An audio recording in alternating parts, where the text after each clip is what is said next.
আপনি আমার যে কথা কইছুই, আমি যদি পারতাম আপনি এই রং চা না আমার কলজের চা বানায় খাওয়াইতাম। খালি কলজেটা বের করতে পারতেছি না দেখলাম। কিন্তু তারপরও ভাইজান আহা শুনি না, তারপর আর কোনো শব্দ হবে না, ঠিক আছে?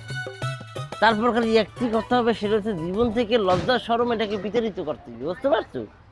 হ্যাঁ, নায়িকা যেহেতু তুমি হওয়ার প্ল্যান প্রোগ্রাম করেছো এবং চিন্তায় এনেছো, তাহলে তোমার লজ্জা শরমটাকে কি জীবন থেকে ডাইভার্ট করতে বলতে, বুঝতে পারছো?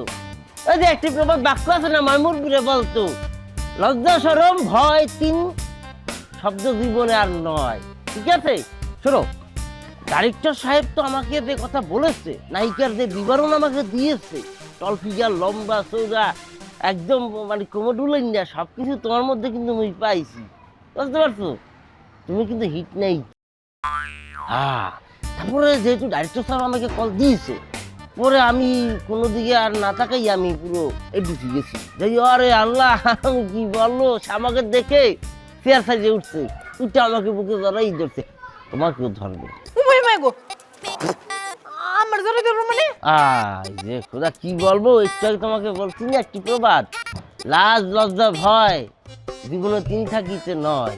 শোনো, সে তো ডাইরেক্টর, কি সিনেমা বানায়, সব তো ব্যাপার গিয়ে আলাদা।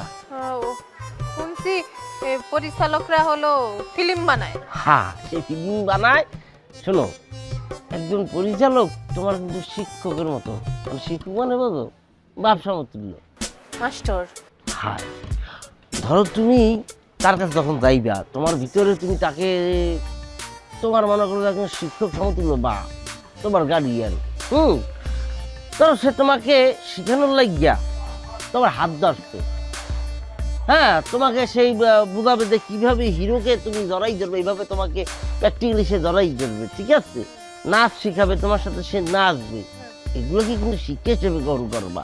ওই যে বলছি না, শিক্ষক ব্যবসা তুল্য, বুঝতে পারছো?